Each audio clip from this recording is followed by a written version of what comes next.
everyone. In our first section, we are going to show you how to actually create different colors of flowers by literally using food color, and you're going to dye the coffee filters. So in this example, what I've done is I've already taken my food coloring and I've gone ahead and I've put a few drops into my water there.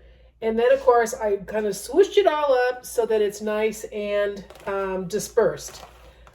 You can do this with so many different colors. You can create colors and you can get multiple different variations of greens and reds and yellows and pinks, really whatever color you want to create. In this case, today, we're going to be using these beautiful pink dyed coffee filters, which I have already done. And what I'm going to do now is I'm just going to show you how to do one of these colorings. We're not going to spend a bunch of time today coloring these. I just want to show you how it's done. So normally I'd grab a really large stack of regular coffee filters, white ones, and I'm just going to go ahead and drop it right inside the food coloring. And then normally I let this sit literally for about, I'm going to say 10 minutes. It kind of gives it some time to absorb the water. And the nice thing here too is if you don't like the color when you're done, you can always go and re-dye them as well. Anyway, moving forward, I then come in here and I literally take and I wring out the coffee filters so they're pretty good and dry. And I have tried a lot of different methods of actually drying coffee filters, and I'm going to tell you the best thing that works is putting them in the dryer.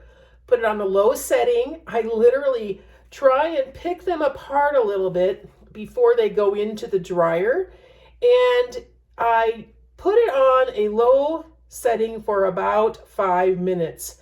They'll come out and they will look very crumpled and wrinkled, but that's okay. You're just going to come back, you're going to grab them, and you're going to flatten them out just like this. And to be honest with you, what I like about this is it actually creates a lot of nice texture and variation when you're actually making the flowers out of it. I've tried other methods as well. I've tried putting it into the oven for 275. That takes forever. I've tried drying them overnight, which you can do, but you have to have a lot of room in order to do that, because what I find is you do have to continue to kind of pull them apart so that they are able to create more of an air gap in between them. So once again, that is how you dye coffee filters. We're not going to do more of that today, but what I'm going to suggest that you do is if you want to create some great colors, you go ahead and do that. But we're going to move forward today with some already pre-dyed colored coffee filters. And by the way, what's even more fun is you don't have to dye them either.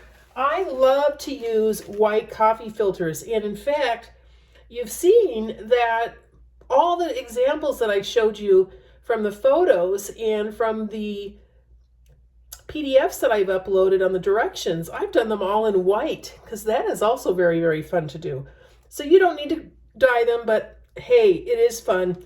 And join me here for the next section, which is the hydrangea. It is my favorite flower to make. I think it turns out really fun and fancy. So hang tight and stay tuned for the hydrangea.